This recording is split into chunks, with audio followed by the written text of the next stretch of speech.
राधे राधे। आप सभी को मोहिनी एकादशी व्रत की हार्दिक शुभकामनाओं के साथ मेरा प्यार भरा नमस्कार।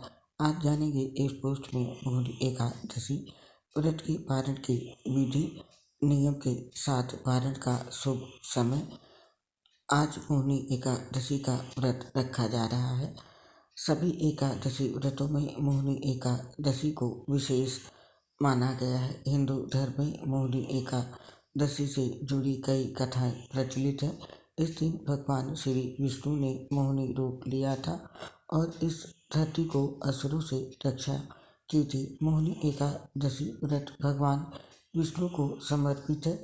इस व्रत में नियमों का विशेष महत्व बताया गया है। एकादशी व्रत के पारण के कुछ विशेष नियम बताए गए हैं। धार्मिक ग्रंथों में मोहिनी एकादशी व्रत के नियमों का विशेष महत्व बताया गया है। इतना ही नहीं, व्रत के साथ साथ पारण के भी विशेष नियमों को बताया गया है। कहते हैं कि इन नियमों का पालन करने से ही व्रत पूर्ण और फलदायी माना जाता है। मोहिनी एकादशी व्रत के दिन व्रती को रात्रि भर जागरण करके जगत के पालनहार की उपासना करनी चाहिए और फिर अगले दिन द्वादशी पर पूरे विधि विधान के साथ व्रत का पालन करना चाहिए। शास्त्रों के अनुसार एकादशी व्रत खोलने के कई नियम हैं। इनका पालन न करने वालों को व्रत का फल नहीं मिलता है। आइए जानते हैं मोहिनी एकादशी व्रत पारण का शुभ समय क्या है, इसके नियम के साथ व्रत खोलने की विधि क्या है। समय नोट कर लें। व्रत पारण मोहिनी एकादशी का।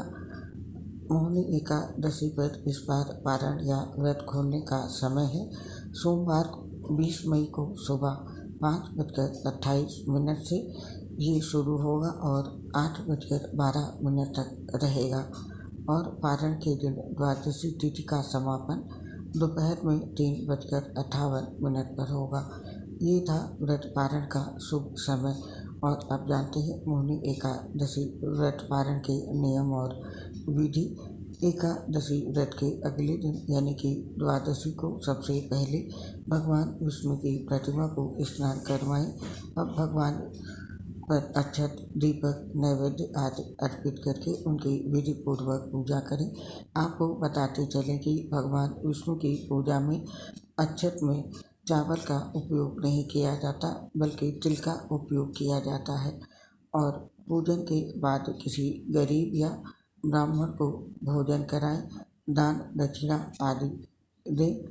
इसके बाद शुभ मुहूर्त में एकादशी के दिन पूजा में चढ़ाए गए प्रसाद से अपना व्रत खोलें। व्रत के पारण वाले दिन चावल जरूर खाना चाहिए। द्वादशी पर चावल खाना उत्तम माना गया है। भगवान विष्णु को तुलसी अति प्रिय है। आप एकादशी व्रत का पारण तुलसी के पत्तों को मुंह में डालकर भी कर सकते हैं। इसके साथ ही आंवले के पेड़ पर भगवान विष्णु का वास होता है, इसीलिए आंवले का भी विशेष महत्व होता है। एकादशी व्रत का पारण आंवला खाकर करने से अखंड सौभाग्य, आरोग्य और संतान सुख की प्राप्ति होती है। आप चाहें तो आंवला खाकर भी व्रत का पारण कर सकते हैं। और अब जानते हैं मोहिनी एकादशी व्रत पारण की विधि। एकादशी व्रत अगले दिन शुभ मुहूर्त में ही खोला जाता है। इसके लिए घर के मंदिर में सबसे पहले गणेश जी और विष्णु जी का अभिषेक करें। उन्हें हल्दी, कुमकुम, श्रीफल चढ़ाएं, भोग लगाएं और इसके पश्चात घी का दीपक जलाएं और फिर विधिवत उनकी पूजा अर्चना करें।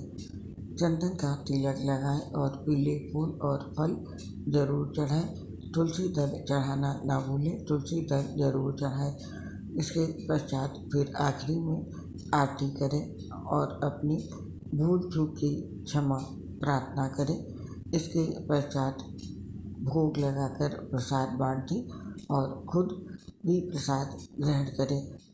जानते हैं कि व्रत का पारण क्या खाकर करना चाहिए। एकादशी व्रत खोलने के लिए आप किसी भी मीठी चीज़ का उपयोग कर सकते हैं।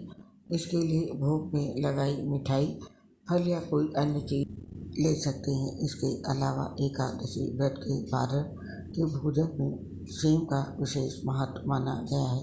ऐसे में आप पारण वाले दिन सेव की सब्जी खाकर व्रत को खोल सकते हैं। पारण के दौरान ये गलतियाँ बिल्कुल भी ना करें। शास्त्रों के अनुसार एकादशी व्रत तोड़ने के लिए सबसे उपयुक्त समय प्रातःकाल होता है। व्रत करने वाले श्रद्धालुओं को मध्याह्न के दौरान व्रत तोड़ने से बचना चाहिए। द्वादशी तिथि पर सूर्योदय के बाद शुभ मुहूर्त में व्रत खोलें। हरिवासर के दौरान भूलकर भी व्रत पारण ना करें, नहीं तो पूजा और व्रत निष्फल हो जाएगा। हरिवासर द्वादशी तिथि की पहली एक चौथाई अवधि है। साथ ही व्रत पारण में बैंगन, लहसुन, प्याज, मसूर की दाल का सेवन नहीं करना चाहिए। तो दोस्तों, ये थी मोहिनी एकादशी व्रत पारण की विधि। साथ में अपने जाना मोहिनी एकादशी व्रत पारण का शुभ समय और व्रत पारण के नियम। आप और आपके पूरे परिवार पर भगवान श्री लक्ष्मी नारायण का आशीर्वाद सदैव बना रहे, इसी कामना के साथ अब इस पोस्ट को समाप्त करने की आपसे आज्ञा चाहते हैं। आपसे शीघ्र मिलेंगे नई पोस्ट के साथ। तब तक के लिए आप सभी को एकादशी व्रत की हार्दिक शुभकामनाएं और मेरी प्यार भरी राधे राधे। आपसे अपनी एक समस्या शेयर कर रहे हैं। हम लीवर सिरोसिस सहित गंभीर बीमारी से ग्रसित हैं, जिसकी वजह से पोस्ट बनाते समय दिक्कत होती है। सांस फूलने की वजह से आवाज़ ठीक से नहीं आ पाती है। इसके लिए हमें क्षमा कर दें और अपना सहयोग हमारे साथ बनाए रखें। उम्मीद करती हूँ आप सभी हमारी समस्या समझकर अपना सहयोग हमें अवश्य देंगे। इसके लिए आप सभी साथियों का हृदय से बहुत बहुत धन्यवाद। जय श्री राधे कृष्ण, राधे राधे।